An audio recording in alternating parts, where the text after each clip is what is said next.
بسم اللہ الرحمن الرحیم والصلاة والسلام علی سید المرسلین والحمد للہ رب العالمین۔ آج ہم سورہ النبأ کے بارے میں بات کریں گے انشاءاللہ۔ النبأ کا مطلب ہوتا ہے خبر کے مطلب میں استعمال ہوتا ہے، یعنی خبر کا معنی میں استعمال ہوتا ہے۔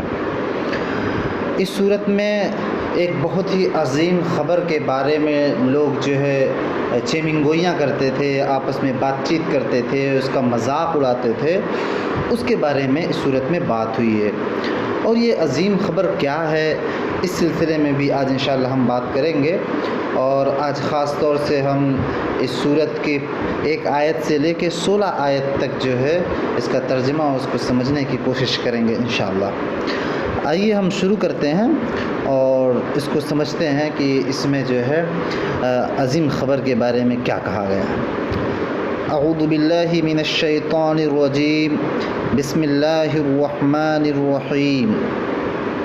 عما یتساءلون، عما یعنی اصل میں یہ تھا ان ما، تو مل کر جو ہے اما ہو گیا، جس کا مطلب ہوتا ہے کسی چیز کے بارے میں یا جس چیز کے بارے میں، اس کا معنی یہ ہوتا ہے۔ التساءلون، یتساءلون، یہ تساءل کہتے ہیں آپس میں ایک دوسرے سے پوچھنا، پوچھ گچھ کرنا کو جو ہے تساؤل کہتے ہیں۔ اب اس کا مطلب یہ ہو گیا کہ یہ لوگ کس چیز کے بارے میں پوچھ گچھ کر رہے ہیں، یعنی کہ کفار جو تھے وہ جو ہے وہ آپ صلی اللہ علیہ وسلم سے پوچھتے تھے، یعنی عظیم خبر یعنی قیامت کے بارے میں پوچھتے رہتے تھے۔ تو یہاں پر سوال کے انداز میں کہا جائے یہ لوگ کس چیز کے بارے میں پوچھ گچھ کر رہے ہیں، تو خود بتایا جا رہا ہے کس بارے میں کر رہے ہیں کہ عن النبأ العظیم، کیا اس بڑی خبر کے بارے میں۔ النبأ خبر کو کہتے ہیں اور عظیم کہتے ہیں بڑی کو، یعنی کیا اس بڑی خبر کے بارے میں۔ بڑی خبر سے کیا مراد ہے، اگلی آیت میں اس کی جو ہے مزید وضاحت جو ہے ہو جائے گی۔ بڑی خبر اصل میں جو ہے بڑی خبر سے مراد یہ ہے کہ وہ قیامت کا برپا ہونا ہے، کیونکہ قیامت کا برپا ہونا اپنے آپ میں ایک بہت بڑی خبر ہے۔ وہ اس معنی میں کہ وہ جو ہماری سوچ ہے، جو ہماری لوگوں میں جو چیز پھیلی ہوئی تھی، جو خیالات پھیلے ہوئے تھے، اس کے بالکل الگ جا کر، دماغ سے بالکل جو الگ جا کر ایک خبر تھی، اس لیے یہ بڑی خبر تھی۔ اور اس وجہ سے بھی یہ بڑی خبر تھی چونکہ یہ جو ہے بہت ہی ہولناک ہونے والی تھی، اس کا اثر جو ہے دنیا کے ہر فرد پہ پڑنے والا ہے، اس وجہ سے بھی یہ بہت ہی عظیم خبر۔ تو الذی ہم فیہ مختلفون، جس کے متعلق یہ مختلف چیمنگوئیاں کرنے میں لگے ہوئے ہیں۔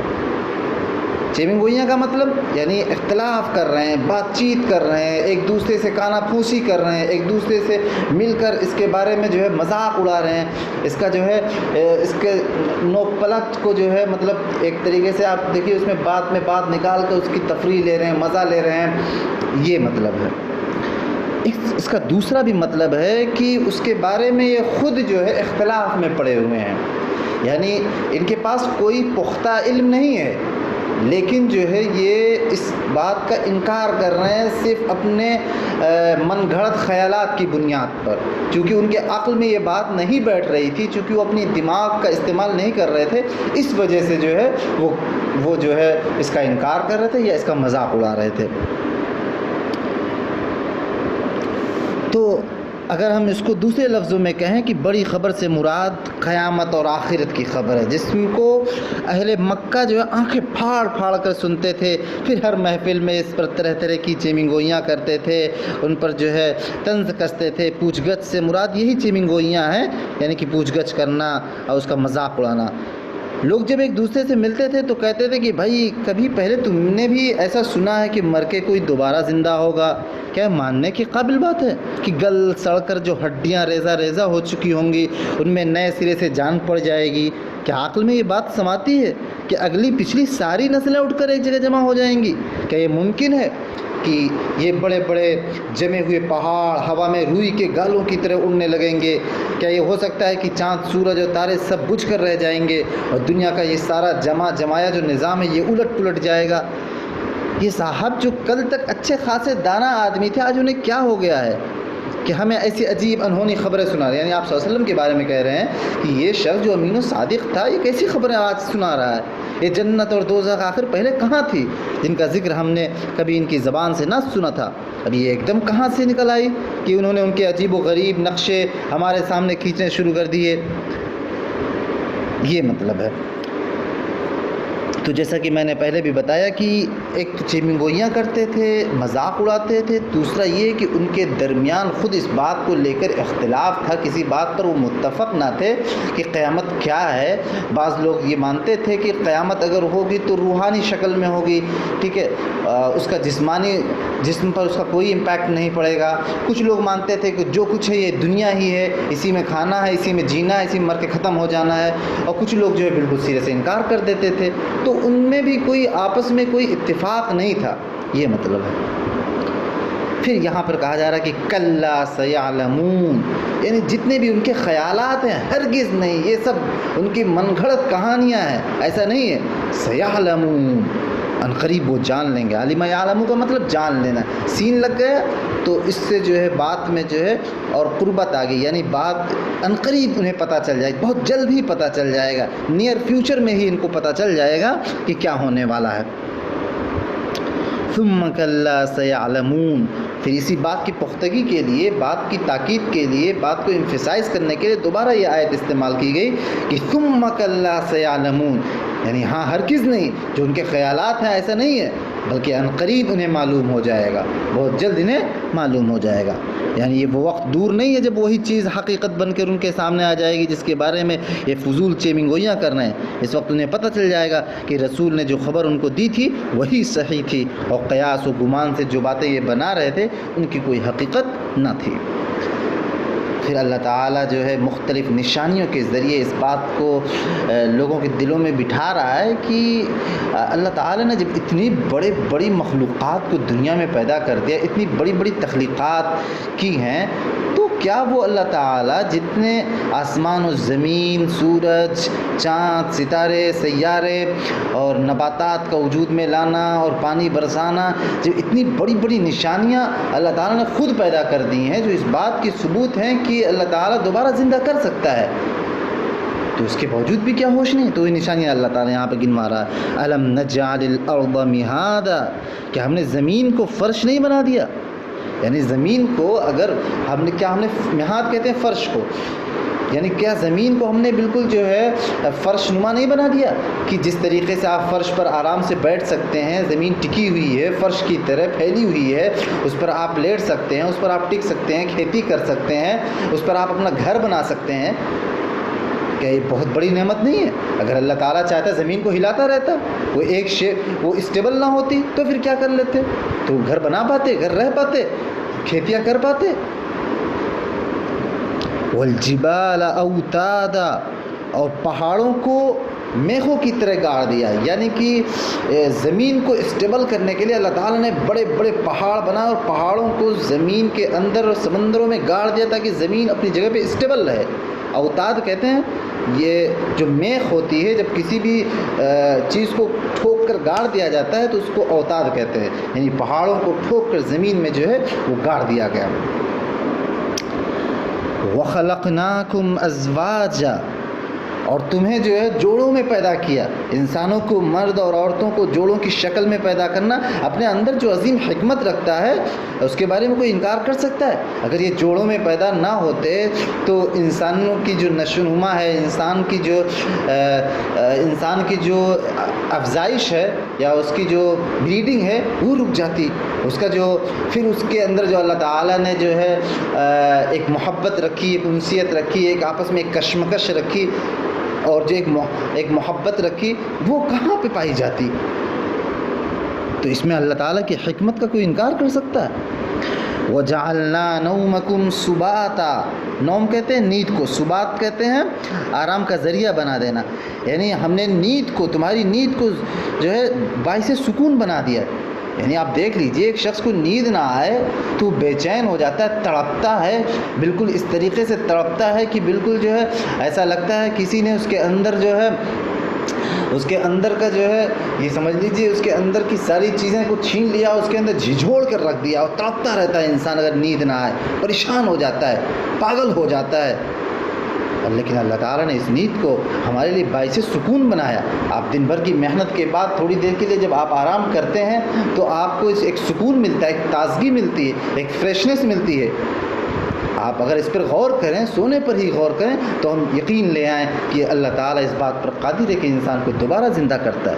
اور نوم کے ذریعے اس بات کا بھی ثبوت ملتا ہے کہ وہاں پر بھی انسان کو انکانشیس ہو جاتا ہے، پھر اس کے بعد دوبارہ اللہ تعالیٰ اس کے اندر کانشیسنس ڈال دیتا ہے کہ دوبارہ وہ زندہ ہو جاتا ہے اور دوبارہ جو ہے وہ حرکت کرنے لگتا ہے۔ اللہ تعالیٰ چاہے تو تم جس طریقے سے دن میں کام کرتے ہو اس کے بعد سو، پھر پڑے کے پڑے رہ جاؤ، اٹھو ہی نہ۔ وَجَعَلْنَا اللَّيْلَ لِبَاسًا، اور ہم نے رات کو جو ہے پردہ بنایا۔ لباس یہاں پردہ کے معنی میں، پردہ پوش، یعنی رات کو تاریکی بنائے۔ تاریکی بنانے میں جو ہے جو حکمت ہے اس سے کون انکار ہے؟ رات میں تاریکی بنائے تاکہ آپ جو روشنی سے محفوظ رہیں، تاکہ آپ کو نیند سکون کی آ سکے، آپ چین کے ساتھ سو سکیں۔ اور پھر جو ہے وَجَعَلْنَا النَّهَارَ مَعَاشًا، اور دن کو جو ہے معاش کا وقت بنایا، یعنی کہ جو ہے دن میں جو ہے تاکہ دن کی روشنی میں آپ جو ہے دنیا میں جائیے، دوڑیے پھریے، کام کیجئے، اور جو ہے اپنے زندگی کے جو ہے آرام کے لیے، اپنی زندگی کو روزی روٹی کے لیے آپ جو ہے آپ کچھ کر سکیں۔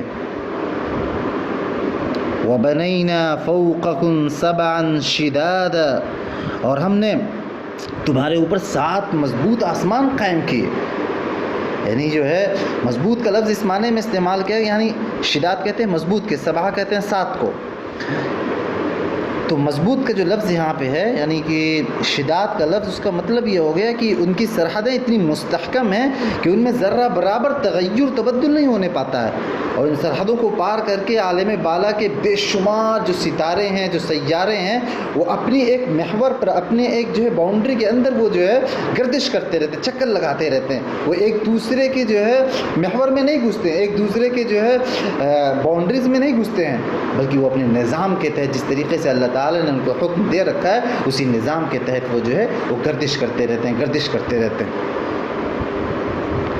وَجَعَلْنَا سِرَاجًا وَهَّاجًا، اور ہم نے ایک نہایت روشن اور گرم چراغ پیدا کیا۔ سراج کہتے ہیں سورج کو، وہاج کہتے ہیں جس کے اندر روشنی ہو، گرماہٹ ہو، اس کو کہتے ہیں۔